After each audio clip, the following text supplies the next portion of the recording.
Welcome to our full syllabus channel. Today I am going to discuss about the alkane. In the previous video I have discussed about the alkane, where I have discussed the synthesis of alkane, their chemical property, their physical property, and halogenation of alkane. That is the most important reaction of the alkane. And in those those video I have discussed about the Wurtz-Fittig reaction, Wurtz reactions, lot of reactions related to the alkane. And now today I am going to discuss about the alkene. Here this one is ene, और in the previous video which I have discussed in the previous video was alkane. तो आपको ये पता है कि इन का मतलब क्या हो जाता है यहाँ पे डबल बॉन्ड. ओके, और अब यहाँ पे शुरू करता हूँ मैं एल्केन. तो उसका एक सिंपलेस्ट फार्मूला है, दैट इज़ द CnH2n. अगर इस कैटेगरी में कोई भी आपका ऑर्गेनिक मॉलिक्यूल आता है then it will be alkane, alkene. और एक चीज़ और कि ये भी एक हाइड्रोकार्बन ही है. It is simply a hydrocarbon. Hydrocarbon means कि इसमें कार्बन और हाइड्रोजन के अलावा और कोई चीज़ नहीं होती है. Okay, now the formula is CnH2n. Example like C2H4 है, is the simplest alkene, that is the ethene. Okay, now आपको ये भी पता है कि जैसे मैंने प्रीवियस वीडियो में भी बताया था, n is equal to number of carbon. अगर आप यहाँ पे फिट करते हो तो C इज इक्वल टू यहाँ पे 2 कार्बन है, H2 दिस वन. सो जब भी एल्कीन रहेगा तो एल्कीन का कार्बन हाइड्रोजन के बीच में जो रिलेशनशिप रहेगा वो फॉलो करेगा CnH2n. This is your alkene. Okay, alkene में क्या होता है, इसके कार्बन sp2 हाइब्रिडाइज कार्बन होते हैं. sp2 हाइब्रिडाइज कार्बन का मतलब कि it contains double bond, and double bond में आपको एक सिग्मा बॉन्ड मिलेगा और एक आपका पाई बॉन्ड होगा. One is the sigma, another one is the pi bond. This is alkene. Now इस वीडियो में I would like to discuss about the synthesis of the alkane. In the next video मैं इसका फिर physical property and chemical property, इसकी chemical property बहुत important है, वो मैं डिस्कस करूँगा आपके नेक्स्ट वीडियो में. But today I am going to discuss only about the synthesis of alkane. तो यहाँ पे मैंने 6 तरीके से आपके एल्केन की सिंथेसिस दिखाई हुई है, and I will discuss one by one. The first one is the dehydrohalogenation of alkyl halide. Dehydrohalogenation. Okay, now dehydration of alcohol. Second one. The third one is dehalogenation of vinyl dihalide. जैसे आपने alkene में देखा होगा, वहाँ पे क्या हो रहा था, reduction of this one, reduction of this one. ठीक है, वहाँ पे मैक्सिमम हमने कहाँ से किया था, रिडक्शन से. यहाँ पे हम कैसे करें, यहाँ पे सब टर्म में क्या रहे, dehydrohalogenation, डिहाइड्रेशन, डीहैलोजिनेशन. तो एक तो टर्म क्लियर कर लो कि डी जहाँ भी वर्ड यूज होता है it means simply removal. Okay, जहाँ भी लगेगा de means removal of anything, जिसके आगे लगा हुआ. अगर डिहाइड्रेशन है तो removal of water. Hydration means water. Removal of water कहाँ से, एल्कोहल से. Dehydrohalogenation of alkyl halide. De के बाद क्या है, हाइड्रो मीन्स एच और हैलोजिनेशन मीन्स एक्स. मतलब HX का निकालना कहाँ से, एल्काइल हैलाइड से, is known as dehydrohalogenation of alkyl halide. डीहैलोजिनेशन यहाँ पे सिंपली क्या है, रिमूवल ऑफ हैलोजन फ्रॉम विशनल डाइहैलाइड. यहाँ पे क्या होगा, डाइहैलाइड. अब मैं आपको बताऊँगा जब मैं इसको डिस्कस करूँगा what is vicinal. Now the fourth one is Kolbe method. Kolbe's method वो मैंने आपको एल्केन की सिंथेसिस में भी बताया हुआ है, that is the electrolysis method. Break down of anything with the help of electricity is known as electrolysis, because lysis means breakdown and with the help of electricity. Now the sixth one is the catalytic hydrogenation. Hydrogenation मैंने आपको बताया था, simply it means आपको addition of hydrogen is known as catalytic hydrogenation, and ये in presence of catalyst होगा. ठीक है, catalyst का मतलब ये. Now the sixth one is catalytic hydrogenation. Hydrogenation मैंने बताया था आपको कि H2, ठीक, H2 का एडिशन होता है with the help of catalyst. यहाँ पे जो कैटलिस्ट लेते हैं आपको मैंने प्रीवियस वीडियो में बताया हुआ है एल्केन के सिंथेसिस में कि वहाँ पे PT ले सकते हैं, प्लेटिनम, पैलेडियम और निकेल. ठीक है, यहाँ पे जो मैं कैटलिटिक हाइड्रोजनेशन का मैं डिस्कस करूँगा वहाँ पे मेनली होगा Lindlar catalyst. And the last one is birch reduction. ठीक है, this is the seventh one for the synthesis of alkene. ये दोनों भी बहुत इंपॉर्टेंट है. मैं आपको जब डिस्कस करूँगा तो बताऊँगा कि why they are so important. Okay, now one by one मैं डिस्कस करता हूँ. The first one is dehydrohalogenation of alkyl halide. ये आपको पता ही है कि डी मिस होता है removal, hydro means hydrogen, halogenation means X. तो removal of HX from alkyl halide is known as removal of HX from the alkyl halide is known as dehydro halogenation. यहाँ पे सबसे इंपॉर्टेंट कंडीशन यहाँ पे आपको लेना होगा स्ट्रॉन्ग बेस। स्ट्रॉन्ग बेस का मतलब ये होता है कि जो इजली, देखो बेस दो तरीके से हो सकते हैं, एक तो base having a negative charge, एक होता है base having a lone pair of electron. Lone pair भी जो दे सकता है वो भी बेस कहलाता है, having a negative charge is also base. तो जो नेगेटिव चार्ज वाला होगा वो ज़्यादा स्ट्रॉन्ग होगा compare to the lone pair. अब होता क्या है कि जितने भी आपके ऑर्गेनिक बेस होते हैं, ठीक है, ऑर्गेनिक बेस मेनली वो क्या होते हैं कि उनके पास लोन पेयर ऑफ इलेक्ट्रॉन होता है, और जो इनऑर्गेनिक बेस होते हैं, इनऑर्गेनिक बेस की जो आयनिक फॉर्म में पाए जाए, ठीक है, उनके पास नेगेटिव चार्ज, जैसे आप KOH ले लो या NaOH ले लो, ये क्या है, they are the inorganic base. इनको अगर ब्रेक डाउन करोगे तो they will dissociate into this one, okay, it will dissociate into this one, ठीक। तो अब ये क्या हो गया, देखो नेगेटिव चार्ज के फॉर्म में आ रहा है, तो ऐसे बेस को आप बोलते हो they are very strong base, ठीक है ना। तो यहाँ पे स्ट्रॉन्ग बेस की जरूरत पड़ेगी, जैसे KOH हो गया, या तो आपको यहाँ पे लिखा है this is the sodium ethoxide, ठीक है। यहाँ पे क्या है, इथेनॉल आपने लिया है, इथेनॉल का रिएक्शनशिप किससे करा दिया है, सोडियम से, तो क्या हो जाएगा, H निकल के you will get this one, this is known as sodium ethoxide. अब यहाँ पे देखो बेस का काम क्या करेगा, ये नेगेटिव चार्ज, ये पॉजिटिव चार्ज, तो ये पूरा इथॉक्साइड, इथेनॉल का C2H5O ग्रुप, ठीक है, ये काम करेगा बेस का। उसी तरह से ये potassium tertiary butoxide, it is also very strong base. इसका देख लो स्ट्रक्चर क्या होगा, आपने क्या किया है, टर्सरी इथेनॉल ले लिया है, ठीक है, this is the tertiary ethanol. आपने क्या किया, यहाँ से इसको, जैसे यहाँ पे सोडियम से रिएक्शन कराया था, यहाँ पे पोटेशियम से रिएक्शन करा दिया, तो you will get this one. तो आपका बेस का काम कौन कर रहा है, ये कर रहा है, क्यों, अब देखो ये निगेटिव चार्ज है, नेगेटिव चार्ज वाला बेस होता है, और इस नेगेटिव चार्ज के साथ इसके साथ 3 इलेक्ट्रॉन रिलीजिंग ग्रुप लगे हुए हैं जो इसको और ज़्यादा इलेक्ट्रॉन देंगे, तो जो जितना ज़्यादा इलेक्ट्रॉन देगा उतना ज़्यादा ये स्ट्रॉन्ग बेस होगा। तो this is known as potassium tertiary butoxide, ठीक है। तो दे आर, इनको हम किस में लेते हैं, अल्कोहल में। तो they are very strong base, and इसके लिए डिहाइड्रो हेलोजिनेशन के लिए आपको स्ट्रॉन्ग बेस की जरूरत पड़ेगी। This is the first and must condition for the removal of HX, and the second one is the presence of heat. Heat is also required for this reaction. होता क्यों है मैं आपको बताता हूँ। Now this is your compound suppose, ठीक है, यहाँ पे CH3 है, CH3 है, CH3 HX, ओके। आपने क्या लिया, बेस लिया, C2H5 इथेनॉल में अपने रिएक्शन करा दी अल्कोहल में, ओके। यहाँ से क्या करेगा, OH इस फॉर्म में होगा कि पॉजिटिव, भूल जाओ, ये OH कहाँ पे अटैक करेगा, ये इसका हाइड्रोजन लेगा, ठीक। इसीलिए इसको स्ट्रॉन्ग बेस चाहिए होती है कि इसके हाइड्रोजन निकालना कहाँ से है, कार्बन के साथ अटैच्ड हाइड्रोजन को निकालना इतना आसान नहीं होता, कि उसके कार्बन हाइड्रोजन के बीच में बॉन्ड बहुत ही स्ट्रांग होता है, ठीक। और ये कार्बन इलेक्ट्रॉन निगेटिव भी नहीं है कि अपनी तरफ खींचेगा इलेक्ट्रॉन, ये पॉजिटिव चार्ज हो जाएगा, इसलिए मुझे स्ट्रॉन्ग बेस लेना पड़ता है कि ये इस हाइड्रोजन को ईजिली रिमूव कर सके। अब हाइड्रोजन जब ईजिली रिमूव होगा तो देखो कार्बन की वैलेंसी कितनी होती है, 4, 1 2 3 4 दोनों जगह। तो ये जब हाइड्रोजन लेगा तो ये वाला जो बॉन्ड है, बॉन्ड का जो इलेक्ट्रॉन है वो कहाँ पे चला जाएगा, इस वाले के पास।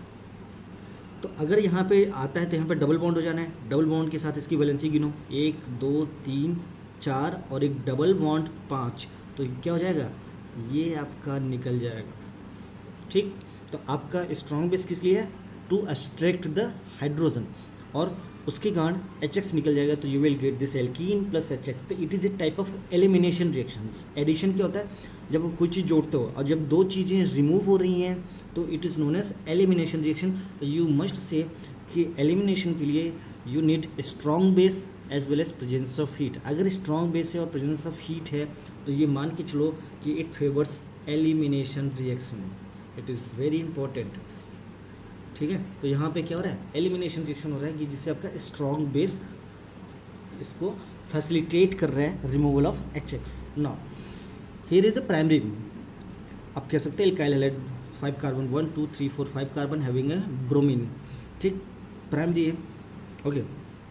आपने लिए यहाँ पे सोडियम हाइड्रोक्साइड, इथेनॉल हीट किया, you will get this one, किसकी यहाँ से ब्रोमीन निकलेगा, इसके बगल से ये वाला हाइड्रोजन, ये निगेटिव चार्ज आपको पता ही है क्या ले लेगा, देखो C2H5O, ये हाइड्रोजन लेके बना लेगा C2H5OH और NaBr।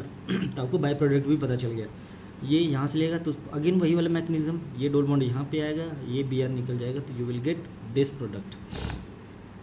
Clear guys? नाउ यहाँ पे देखो, यहाँ पे भी मान लो मैंने सेम कंडीशन ले ली। सेम कंडीशन में क्या है, ये CH3 है, मैंने C तो है ये, मैंने HH 3H लगा दिया, और यहाँ पे अब यहाँ पे आपको ये देखना होगा किसकी, अब क्या करेगा, बेस के पास पॉसिबिलिटी देखो, यहाँ पे भी पॉसिबिलिटी थी किसकी, ये मिथाइल थे तो हाइड्रोजन एक ही जगह था। यहाँ पे भी जहाँ पे लिविंग ग्रुप है उसके जस्ट बगल से ही तो हाइड्रोजन निकाल सकता है, 2 हाइड्रोजन होते हैं, दोनों में से कोई सा भी निकाल ले, because both are equivalent. But यहाँ पे देखो आपके पास ये हाइड्रोजन अलग टाइप का है और ये अलग है, जैसे इधर 3 है, इधर 2 हैं, इस साइड है, इस साइड है, तो यहाँ पे पॉसिबिलिटी देखो, यहाँ से अगर निकालता है, सपोज करो अगर मैं इसको ए मान लूँ, ए टाइप का हाइड्रोजन, और ये मिला के ये बी टाइप के हाइड्रोजन, अगर बी टाइप का हाइड्रोजन निकालता है तो डबल बॉन्ड किस साइड आएगा, इस साइड, तो ये जो प्रोडक्ट बना हुआ है वो किससे बना हुआ है, बी टाइप के हाइड्रोजन के रिमूवल से, और ये जो प्रोडक्ट बना हुआ है यहाँ से डबल बॉन्ड जाएगा तो ये ए टाइप के हाइड्रोजन के रिमूवल से बना हुआ है। तो मतलब अगर ऐसा कंडीशन आता है, देखो जहाँ पे ब्रोमीन लगा हुआ है, ठीक है ना, यहाँ पे भी तो एक हाइड्रोजन है, ठीक, लेकिन हम उस हाइड्रोजन की बात नहीं करेंगे जहाँ पे ब्रोमीन लगा हुआ है, उस पोजीशन को जहाँ पे हेलोजन लगा हुआ है उसको हम बोलेंगे अल्फ़ा पोजीशन, और उसके बगल वाला ये बीटा और ये बीटा पोजीशन, ठीक है। आपको ये समझ, जहाँ पे ब्रोमीन लगा हुआ वहाँ पे भी तो एक हाइड्रोजन होगा ही, 1 2 3 और हाइड्रोजन के साथ मिला के तब यहाँ पे 4 वैलेंसी होगी, तो उसके बीटा हाइड्रोजन पे, बीटा हाइड्रोजन ध्यान रखना जब भी आप ये करा, तो बीटा हाइड्रोजन जितने अगर एक से ज़्यादा टाइप के हैं तो आपके एक से ज़्यादा टाइप के प्रोडक्ट मिलने के चांसेस हैं। बीटा हाइड्रोजन यहाँ पे 2 टाइप का है, किस टाइप का, एक इस टाइप का, तो you will get 2 product. Okay, बताऊँगा कैसे, अभी आप बस आपको मैं यहाँ पे एक थोड़ा सा ब्रीफ कर रहा हूँ, ठीक है। अब यहीं से आता है आपका रेजियो सेलेक्टिव एंड रेजियो स्पेसिफिक। रेजियो मीन्स क्या होता है, रेजियो मीन्स रीजन, रीजन मीन्स एक पर्टिकुलर प्लेस, और वहाँ पे वो क्या कर रहा है, ये सेलेक्टिव हो गया, SELECTIV, रेजियो सेलेक्टिव, ठीक। अब ये रेजियो सेलेक्टिव है, and second one is the regio specific, आपने सुना होगा। रेजियो मीन्स मैंने बता दिया रीजन, अब ये रीजन में ये सेलेक्ट क्या करेगा, ये इंपॉर्टेंट है। अब देखो यहाँ से मान के चलो एक रीज़न ये है बीटा हाइड्रोजन का, और एक रीज़न बीटा हाइड्रोजन का ये है, ठीक है। तो ये क्या करेगा, इन दोनों में से जहाँ से हाइड्रोजन ये इजीली निकाल सकता है, चाहे यहाँ से निकाल सकता है या यहाँ से, जहाँ से भी निकाल सकता है इजीली, वहाँ से तो वो बनाएगा मेजर प्रोडक्ट, कोई सा भी बना लेगा मेजर प्रोडक्ट, और दूसरी जगह से जहाँ से वो आसानी से नहीं निकाल सकता है वहाँ पे बनाएगा वो प्रोडक्ट, तो वहाँ से भी हाइड्रोजन निकालेगा, लेकिन आसानी से नहीं निकाल सकता तो वहाँ पे कम प्रोडक्ट बनेगा। तो यहाँ पे जब भी रेजियो सेलेक्टिव होगा, तो रेजियो सेलेक्टिव का मतलब कि वो उसने 2 रीजन को सिलेक्ट किया, और 2 रीजन कौन से, जहाँ पे बीटा हाइड्रोजन है, दोनों रीजन को सिलेक्ट करने के बाद एक को ज़्यादा बनाया, और एक जहाँ से इजीली निकाल सकता था हाइड्रोजन वो प्रोडक्ट ज़्यादा बनाएगा, और जहाँ से हाइड्रोजन कम निकाल सकता था या इजीली नहीं निकाल सकता था वहाँ पे प्रोडक्ट बनेगा तो ज़रूर, बट कम बनेगा, ठीक। तो जब भी रेजियो सेलेक्टिव होगा यू कैन से एक मेजर प्रोडक्ट बनेगा, एक माइनर प्रोडक्ट मिलेगा, एक ये भी कह सकते हो कि 2 या 2 से ज़्यादा प्रोडक्ट मिलेंगे, ये फॉर श्योर है। अगर 2 या 2 से ज़्यादा प्रोडक्ट मिल रहे हैं तो you can say this is the regio selective reactions, ठीक है। तो ये कई बार पूछा जाता है कि what is regio selective reaction, तो सिंपली है regio selective means when we will get 2 or more than 2 product then this will be the regio selective reaction. Okay, now regio specific क्या होता है, इसने क्या किया, 2 रीजन सेलेक्ट किया था रेजियो सेलेक्टिव ने, उसमें से दोनों से प्रोडक्ट बनाए थे, एक मेजर एक माइनर। रेजियो स्पेसिफिक है, ये स्पेसिफिक का मतलब आपको समझ में आ रहा होगा कि ये पर्टिकुलर एक रीजन को ही स्पेसिफाई करेगा, चाहे तो यहाँ से निकालेगा या तो यहाँ से, दोनों जगह को सेलेक्ट नहीं करेगा। अब ये कंडीशन अलग होती है कि ये यहीं पे क्यों सेलेक्ट करेगा, वहाँ पे क्यों सेलेक्ट करेगा, ये मैं आगे बताऊँगा। लेकिन रेजियो स्पेसिफिक का मतलब वो कोई एक पर्टिकुलर रीजन को स्पेसिफाई करेगा और प्रोडक्ट वहीं से बनाएगा, तो वहाँ पे कोई मेजर माइनर नहीं होता, exclusively only you will gate 1 product. This is the most important कि आप रेजियो सेलेक्टिव में मोर देन 1 प्रोडक्ट, और रेजियो स्पेसिफिक में यू विल गेट सिर्फ सिंगल प्रोडक्ट, ठीक है। अब ये अगर पूछा जाए कि what is the example of this one, whether it is regio specific or regio selective, तो क्या कहोगे, this one is the regio selective. ये क्या हो गया, आपको एक ही प्रोडक्ट मिल रहा है तो एक तरह से ये क्या हो गया, रेजियो स्पेसिफिक रिएक्शन, ठीक। नाउ इनका ऑर्डर देख लेते हैं। ऑर्डर क्या है, अगर आपका एल्काइल हैलाइड है तो क्या ऑर्डर होगा, टर्सरी, सेकेंडरी, प्राइमरी, मतलब टर्सरी कार्बो वो अगर एल्काइल हैलाइड है तो सबसे अच्छी रिएक्शन देगी, उसके बाद सेकेंडरी, उसके बाद प्राइमरी। अगर मैं हाइड्रोजन की ऑर्डर की बात करूँ तो आपको पता है कि यहाँ पे रिमूवल हो रहा है, रिमूवल ऑफ हाइड्रोजन। तो हाइड्रोजन कौन सा, इसकी आर आई के बीच में बॉन्ड बहुत बड़ा होता है, तो जब ज़्यादा बड़ा बॉन्ड रहेगा तो वो वीक होगा, वो ईजिली ब्रेक डाउन हो सकता है। तो जहाँ पे तो आपको सबसे अच्छा रिमूविंग ग्रुप का लिविंग ग्रुप का काम कौन करेगा, iodine, then bromine, then chlorine and then fluorine. देखो फ्लोरीन के आगे मैंने ये 2 लगा रखे हैं, इसका मतलब कि फ्लोरीन बहुत ही कम होता है, इसके एक तो इसका साइज़ बहुत छोटा होता है, ठीक है, तो ये इजीली ब्रेक डाउन नहीं होता है। तो जो इजीली ब्रेक डाउन होगा वो इजीली रिमूव होगा, ठीक है। That's why order of halogen will be iodine, bromine, chlorine and fluorine. Now यहाँ से मैं एग्जांपल्स के थ्रू आपको थोड़ा सा वो ब्रीफ करूँगा रेजियो सेलेक्टिव के बारे में। रेजियो स्पेसिफिक आपको क्लियर होगा कि regio specific is simply it form only one particular product. Now what is regio selective, इसी से आपको आता है जेडसेफ बोलते हैं, कहीं कहीं कहीं लिखा होता है Saytzeff will be the same and Hofmann rule. It is important कि what is this Saytzeff rule, what is this Hofmann rule. कहीं की लिखा होता है सेडजेफ प्रोडक्ट भी लिखा रहता है, हॉफमैन प्रोडक्ट भी लिखा रहता है। When RX means alkyl halide has more than one type of beta hydrogen, जो मैंने आपको प्रीवियसली बताया। जैसे ये एग्जांपल है, जब more than one type of beta hydrogen होगा then more than one product आपको क्या मिलेगा। आपको पता है कि RX में एल्काइल हैलाइड में जब एक से ज़्यादा टाइप के बीटा हाइड्रोजन होंगे तो एक से ज़्यादा टाइप का प्रोडक्ट मिलेगा, उसी को आप बोलते हो क्या, रेजियो सेलेक्टिव, ठीक। अब वो जो प्रोडक्ट मिलेंगे 2 अलग अलग, एक मेजर एक माइनर, उसी में से मुझे बताना है कि ये सेडजेफ कौन सा होगा, हॉफमैन क्या होगा, ठीक। अब जैसे आपका ये this one is your alkyl halide, ये मैंने बताया था ये है अल्फा पोजीशन जहाँ पे ये अटैच हुआ है। अब आपके पास देखो एक बीटा ये हो गया पोजीशन, एक बीटा पोजीशन ये हो गया, तो आपके पास कितनी पोजीशन है, 2 बीटा हाइड्रोजन है, एक ये, तो एक हाइड्रोजन यहाँ से भी निकाल सकता है तो अलग प्रोडक्ट बनेगा, हाइड्रोजन यहाँ से निकालेगा तो अलग प्रोडक्ट मिलेगा।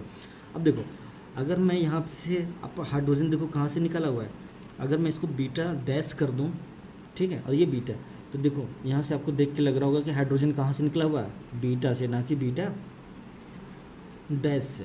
अब देखो बीटा से निकला हुआ है तो ऑब्वियस ही बात है यहाँ का हाइड्रोजन निकलेगा, ये वाला हाइड्रोजन निकलेगा, ये ब्रोमीन निकलेगा, you will gate double bond here, ठीक, ये डबल बॉन्ड बना है। अब ये डबल बॉन्ड को मैं इस तरह से लिख सकता हूँ, C डबल बॉन्ड C,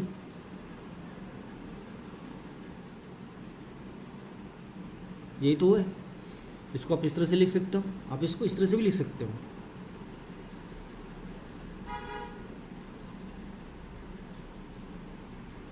तो ये क्या है आपका सिस है, ये आपका क्या है ट्रांस है। तो देख रहे हो जब भी आपका इस वाली पोजीशन से निकला है तो आपको क्या मिल रहा है, सिस भी मिल रहा है, ट्रांस भी मिल रहा है, ठीक है। 81% ये बनता है, मतलब ये क्या बनता है, मेजर प्रोडक्ट बनता है, बिकॉज सिस ट्रांस वाली चीज़ें मोर स्टेबल होती हैं। अब जो भी इस तरह का, अब आप एक चीज़ मान के चलो कि डबल बॉन्ड पे मैंने क्या देखा कि जहाँ पे उस डबल बॉन्ड को हमको ज़्यादा प्रोडक्ट बनाना है जहाँ की सब्सटीट्यूशन ज़्यादा हो, सब्सटीट्यूशन हाइड्रोजन का नहीं एल्काइल ग्रुप का, उस डबल बॉन्ड पे वो डबल बॉन्ड हम ज़्यादा प्रीफर करेंगे बनाना, या कोई भी कंपाउंड हम क्या ये ज़्यादा प्रीफर करेगा बनाना जहाँ पे सब्सटीट्यूशन उसको ज़्यादा मिलता हो। देखो यहाँ पे कैसे इस कार्बन के साथ एक हाइड्रोजन लगा हुआ, एक एल्काइल ग्रुप लगा हुआ है, इस कार्बन के साथ भी एक हाइड्रोजन लगा हुआ, एक एल्काइल ग्रुप।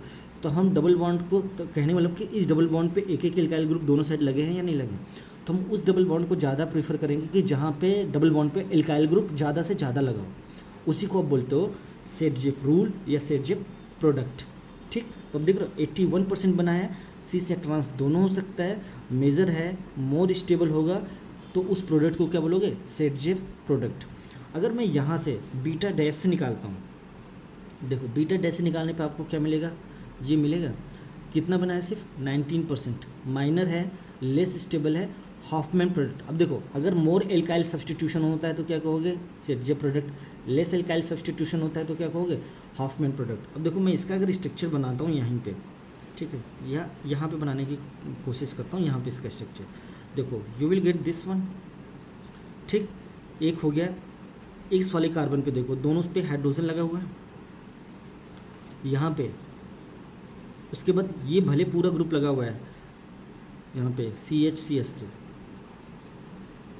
देखना अब इन दोनों में से एक तो आप इसको ना तो सिस कह सकते हो ना ट्रांस कह सकते हो, कि इसकी सिस ट्रांस की सबसे बड़ी कंडीशन क्या होता है कि एक कार्बन पे दोनों ग्रुप अलग अलग होने चाहिए। यहाँ पे दोनों ग्रुप क्या हो गए, सेम हो गए। यहाँ पे दोनों ग्रुप अलग अलग है, यहाँ पे भी इस कार्बन पे भी दोनों ग्रुप अलग अलग, यहाँ पे भी अलग, यहाँ पे भी अलग। तो जब तक दोनों ग्रुप सेम, एक ही कार्बन पे दोनों ग्रुप अलग होने चाहिए। ऐसे नहीं कि आप यहाँ पे कैसे, मतलब इस पे भी दोनों ग्रुप अलग तो हैं यहाँ पे, ये ठीक है, लेकिन इस पे तो नहीं अलग है। तो दोनों कार्बन पे जब तक दोनों ग्रुप अलग ना हो तब तक आप इसको सिस ट्रांस नहीं कह सकते। तो एक तो ये सिस ट्रांस नहीं हुआ। और ऊपर से अब देखना यहाँ पे कि मैंने आपको बताया था कि एल्काइल सब्स्टिट्यूशन जितना ज़्यादा होगा, तो यहाँ पे इस कार्बन पे क्या है, एल्काइल सब्स्टिट्यूशन तो है, लेकिन इस कार्बन पे कोई एल्काइल सब्स्टिट्यूशन है नहीं है, न तो इधर है ना तो इधर। यहाँ पे एटलीस्ट दोनों कार्बन पे एक एक एल्काइल सब्स्टिट्यूशन था। तो ये तो ना तो सिस होगा ना ट्रांस होगा ना एल्काइल सब्स्टिट्यूशन है, इसलिए ये माइनर प्रोडक्ट है, लेस स्टेबल है, और इस तरह के प्रोडक्ट को बोलोगे हॉफमैन प्रोडक्ट। ठीक है गाइस, तो this is your regio selective. Regio selective में आपको मोर देन वन प्रोडक्ट मिलेगा। एक मिलेगा सेटजे प्रोडक्ट जो कि मोर एल्काइल सब्स्टिट्यूटेड होगा, that will be the more stable product. ठीक है, एंड मेजर वन। एंड दूसरा मिलेगा less alkyl substituted, that will be the Hofmann product, and वो लेस एल्काइल सब्स्टिट्यूटेड प्रोडक्ट होगा। ठीक, नाउ एक एग्जाम्पल ये है। ठीक, अब इस एग्जाम्पल में भी आप देख लो क्या होना है। अगेन यहाँ पे भी हाइड्रोजन है, चाहे यहाँ पे कह लो या यहाँ पे कह लो, वो तो बात बराबर है। तो एक तो यहाँ से हाइड्रोजन निकल के जाएगा तो ब्रोमीन निकल जाएगा, तो you will get this product. Clear है बात? या तो यहाँ पे भी तो हाइड्रोजन है, यहाँ से भी निकल सकता है।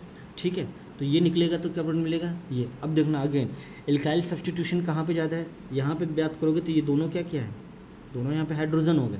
यहाँ पे क्या है, एक एल्काइल सब्स्टिट्यूशन, इधर एल्काइल है, इस वाले पे एल्काइल है। तो देख लो कितने एल्काइल, 3 एल्काइल है, इसलिए ये क्या होगा, मेजर प्रोडक्ट होगा, because it is the Saytzeff product and this one is the Hofmann product. यहाँ पे देखो बीटा हाइड्रोजन कितने हैं,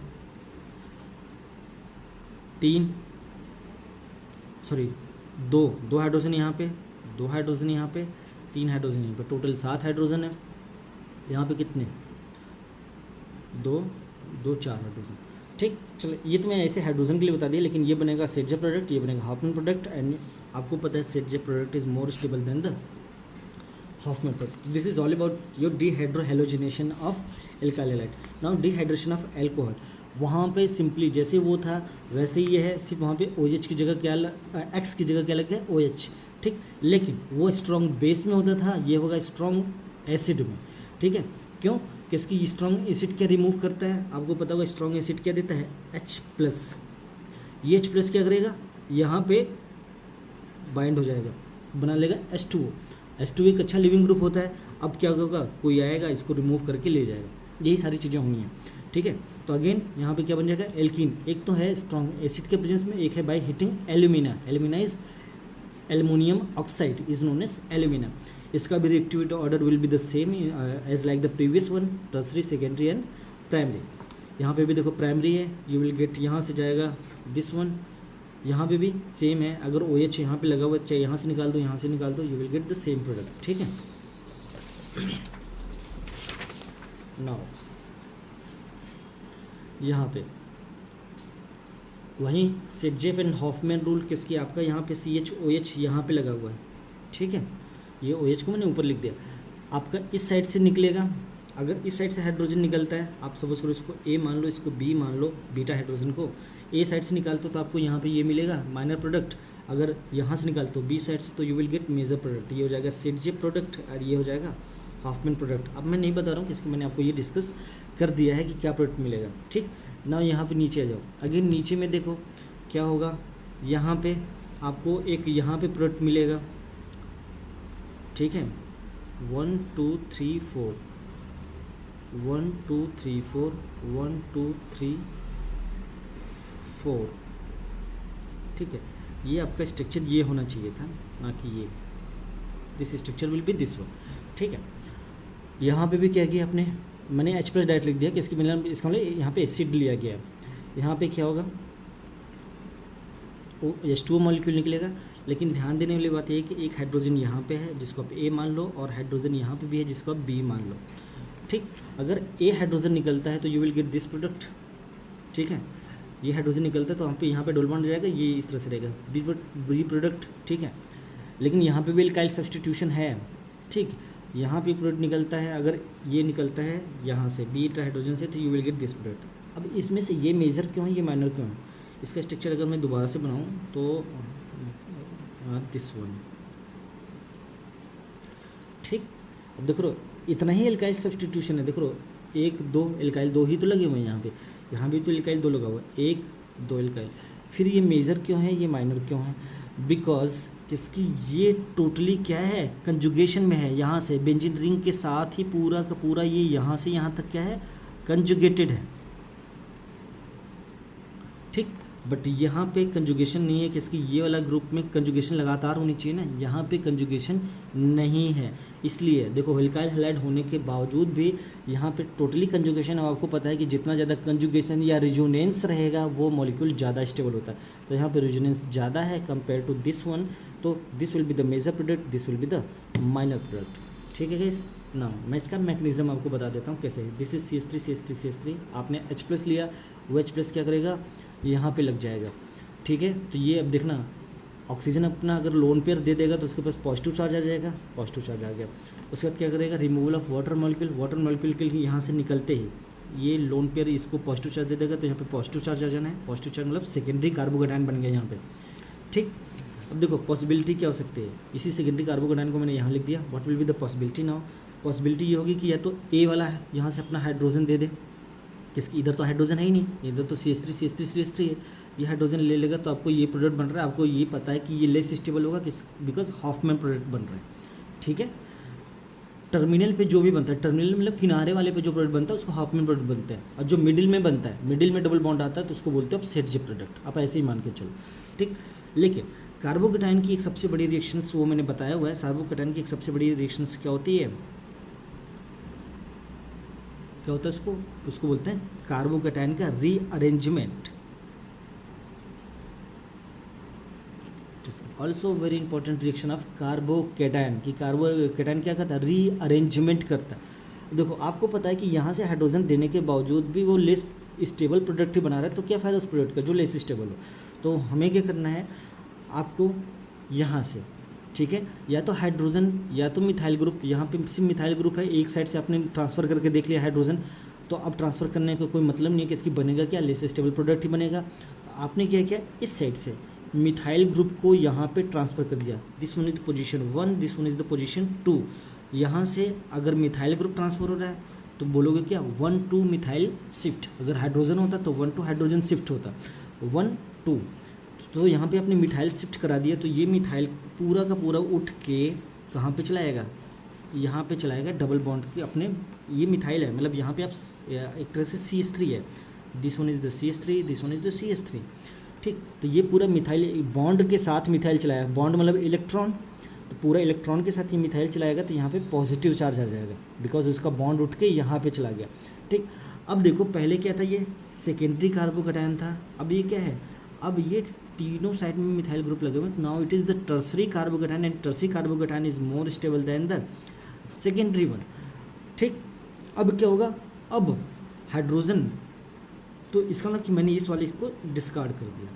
अब हाइड्रोजन कहाँ से ट्रांसफ़र होगा, उसके बीटा पोजीशन से, बीटा क्या है, ये पोजीशन है, तो अब डबल बॉन्ड यहाँ पे आएगा। तो देखो ये CH3 ऑलरेडी थे, ये CH3, अब आपको क्या मिला, 1 2 3 4 मोर एल्काइल सब्सटीट्यूटेड प्रोडक्ट, ठीक है, यू कैन से सेट जे प्रोडक्ट मिला, एंड आपको पता है set J product is more stable.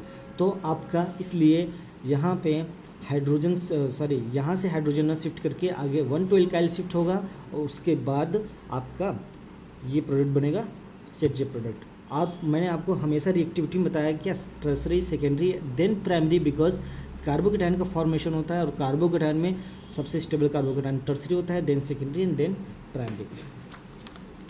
This is homework for you, ये आप अपने आप से ट्राई करना कि दिस इज़ द आपका एल्कोहल, आपने H+ लिया, हीट किया, आपको 4 प्रोडक्ट मिले हैं, ये तो पता है आपको कि रीअरेंजमेंट होना ही होना है। तो एक तो सिंपली आपको दिख रहा है कि आपने हाइड्रोजन यहाँ से, एक बार हाइड्रोजन यहाँ से निकालोगे, एक बार हाइड्रोजन यहाँ से निकालोगे, तो आपको ये 2 प्रोडक्ट मिल जाएंगे, ठीक। बट ये 2 प्रोडक्ट कैसे मिलेंगे, ये 2 प्रोडक्ट क्या होगा कि आगे कार्बोकेटायन बनेगा, जैसे यहाँ पे बना था, उसके बाद कार्बोकेटायन का देखो कार्बोकेटायन किसकी, ये दोनों प्रोडक्ट इतनी स्टेबल नहीं है। एक तो ये तो हाफ में प्रोडक्ट है, इसको तो छोड़ दो, बाकी कार्बोकेटायन का क्या होगा, रीअरेंजमेंट होगा। तो रीअरेंजमेंट करने के बाद भी जो प्रोडक्ट मिलेंगे, तो आपको ये दोनों प्रोडक्ट को ट्राई करना है घर पे कि कैसे ये दोनों प्रोडक्ट मिलेंगे। ये तो मैंने बता दिया कि एक बार हाइड्रोजन यहाँ से निकाल दो, एक बार यहाँ से, you will get this two. But ये दोनों प्रोडक्ट कैसे मिलेंगे ये मैंने बता दिया कि जैसे यहाँ का रीअरेंजमेंट हो रहा है वैसे यहाँ पे भी रिंग में भी रीअरेंजमेंट होता है। किसका होगा, इस पूरे बॉन्ड का रीअरेंजमेंट होगा, ठीक है। ओके, जैसे ये मान लो यहाँ पे कार्बोकेटायन आ जाता है तो ये पूरा बॉन्ड उठ के चला जाएगा, तो ये 5 मेंबर रिंग बन जाएगा। उस तरह से आप इसको घर पे ट्राई करना, ठीक है। और अगर कोई प्रॉब्लम आती है तो आप कमेंट सेक्शन में पूछ सकते हो। नाउ द सेकेंड, मैंने आपको बताया था second method is the alumina, heating with the alumina. Alumina is what, Al2O3, aluminium oxide. यहाँ पे आपने क्या किया, इसको हीट किया, you will get alkene plus water, ठीक है। This is the simplest method, आपको बस ये इसको याद कर लेना है। Now your the third one is dehalogenation of vicinal halide. Dehalogenation means मैंने बताया हैलोजिनेशन क्या होता है, removal of halogen. Vicinal halide, डाइहैलाइड है, वहाँ पे कितने हैं, 2 हैलोजन को निकालना है, ठीक। तो ये डाइहैलाइड कितने टाइप के होते हैं, एक होता है जेमिनल, एक होता है विसिनल। तो हमें जेमिनल से नहीं निकालना है, विसिनल से निकालना है। तो विसिनल देख लो क्या होता है कि दोनों हैलोजन एडजेसेंट कार्बन पे लगे होंगे। This is the important. अगर इस तरह के हैलोजन लगे हैं तो उसको क्या बोलोगे, विसिनल। और अगर एक ही कार्बन पे दोनों हैलोजन लगे हुए हैं तो उसको आप क्या बोलोगे, जेमिनल, ठीक है। तो जेमिनल से नहीं, हमको किससे नहीं करना है, डीहैलोजिनेशन ऑफ द विसिनल डाइहैलाइड। मतलब जब 2 हैलोजन 2 एडजेसेंट कार्बन पे लगे हों उसको रिमूव करना। ये टर्म याद रखना, ये कई बार आपको बुक में मिल जाएगा कि विसिनल कह के निकल जाएगा, वहाँ पे ये नहीं बताएगा हर बार कि विसिनल क्या होता है, जेमिनल क्या होता है। ना इसको भी करने के 2 तरीके से होता है, जिंक इन इथेनॉल और सोडियम आयोडाइड इन एसीटोन। ये दोनों इथेनॉल और एसीटोन सॉल्वेंट हैं, और जिंक एक तरह से zinc in sodium iodide is act as a catalyst. तो यहाँ पे देख लो 2 हैलोजन है, दोनों हैलोजन कैसे आपके निकल गए, ठीक है।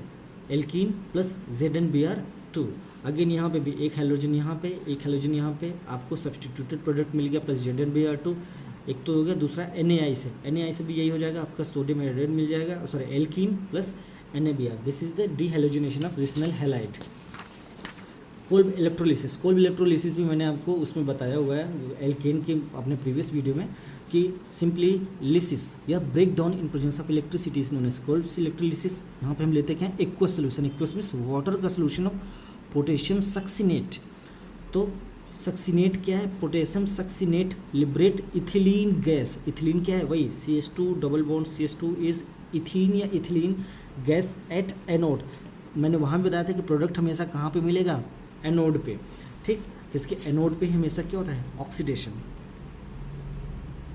ठीक है। चलो यहाँ पे आपने बोला था लिया क्या, पोटेशियम सक्सिनेट। देखो पोटेशियम सक्सिनेट के एक तो सक्सिनिक एसिड ये होता है, this one is the succinic acid, ठीक है।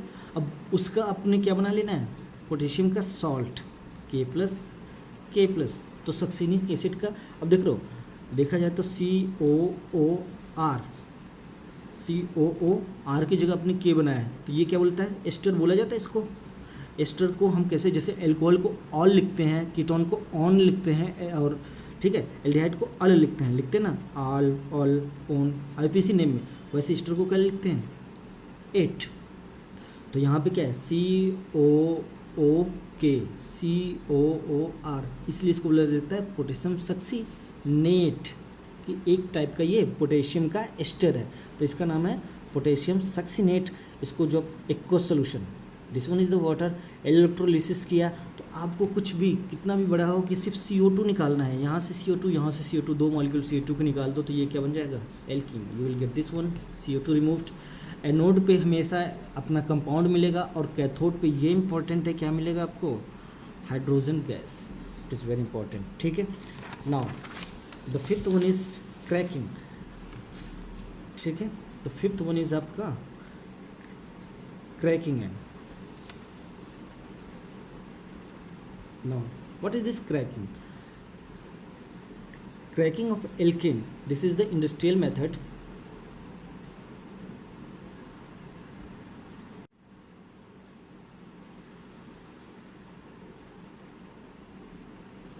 Yes, cracking of alkene, industrial method. Industrial method का मतलब होगा कि इंडस्ट्री में जैसे बनाई जाती है उसको किससे बनाया जाता है, क्रैकिंग। क्रैंकिंग में सिंपली होता है कि आप किसी चीज़ को क्रैक करते हो, तोड़ते हो इन प्रेजेंस ऑफ हीट, सिंपल। अब ये देखो इंडस्ट्री में बनाया जाता है तो इंडस्ट्री में एक कॉन्सेप्ट, सिंपली एक कॉन्सेप्ट होता है कि आपको सबसे कम पैसे में सबसे ज़्यादा प्रोडक्ट लाना होता है, तो इसलिए this is the most economic method, ठीक है, तभी इंडस्ट्री वाले उसको अडॉप्ट करते हैं। It is the most economic method. The third one is the by thermal cracking. Thermal means heat करते हो, cracking of the natural alkane. Natural alkane मतलब वही सिंपली एल्केन की जिसमें जो हाइड्रोकार्बन हो, जिसमें सिंगल बॉन्डेड हो, जैसे आपका मीथेन, इथेन, प्रोपेन, ब्यूटेन, इस टाइप को लेके आप उसको हीट करते हो और हीट करने के बाद आप उसको एल्कीन बनाते हो।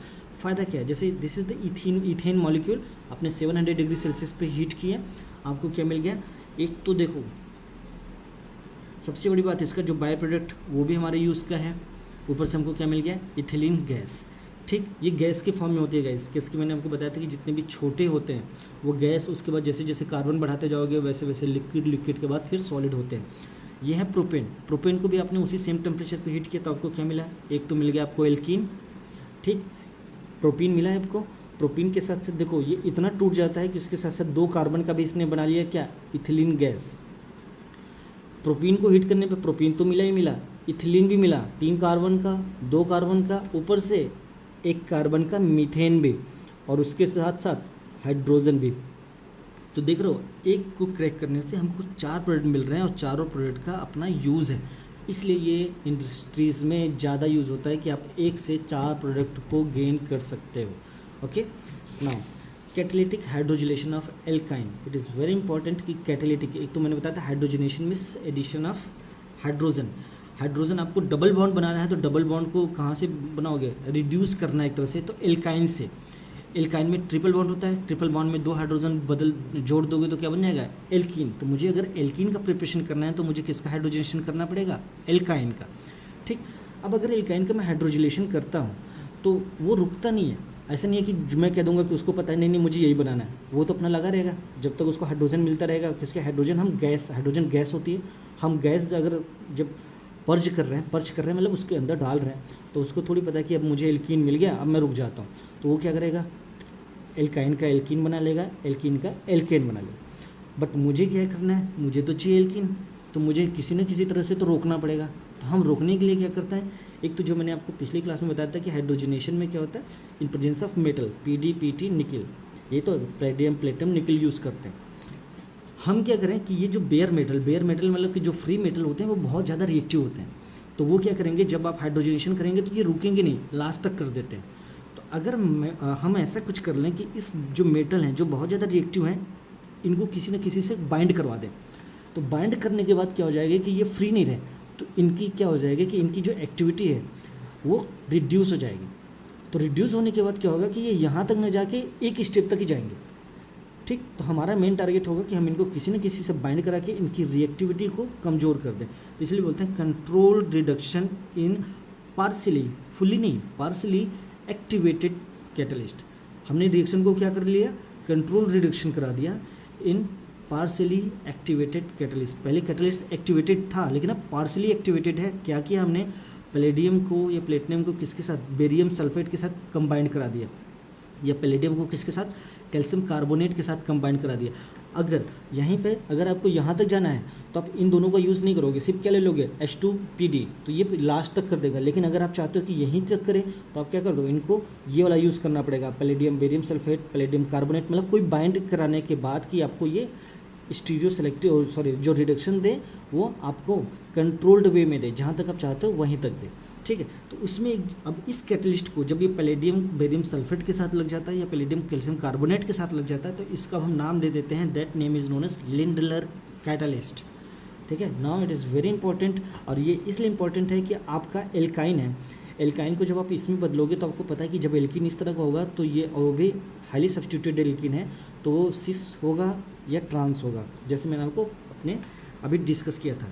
तो जैसे यहाँ पे है ये हमेशा क्या बनाएगा, इट इज़ वेरी इंपॉर्टेंट। अब ये हो गया रेजियो स्पेसिफिक किसकी, ये सेलेक्टिवली नहीं, सेलेक्टिवली में 2 प्रोडक्ट बनते थे, अब ये स्पेसिफिक रिएक्शन दे रहा है कि ये हमेशा क्या बनाएगा, सिस एल्कीन।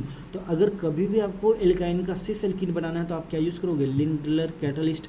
और सिस एल्कीन का मतलब क्या हो गया, जैसे यहाँ पे देखो ये आपका एल्काइन हो गया, आपने हाइड्रोजन को यूज़ किया, पैलेडियम कैटलिस्ट यूज़ किया प्लस हाइड्रोजन। अब यहाँ पे देखो डबल बॉन्ड बनेगा, यहाँ पे दोनों से ऊपर चले गए, हाइड्रोजन दोनों एक साइड से हुआ।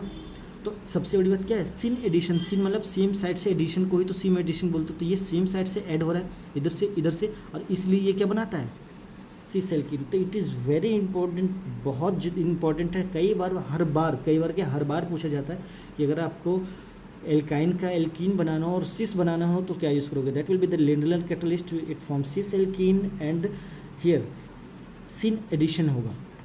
ठीक, नाउ बर्च रिडक्शन, ये भी आपका वही है, उस तरह का ही है, लेकिन ये इंपॉर्टेंट किस लिए है। अब देखो इसमें क्या करते हैं, सोडियम या लिथियम लेते हैं in liquid ammonia. Liquid ammonia क्या है, सॉल्वेंट है, जैसे आप इथेनॉल लेते हो उस तरह से हम इसमें लेते हैं लिक्विड अमोनिया, सोडियम या लिथियम मेटल के साथ।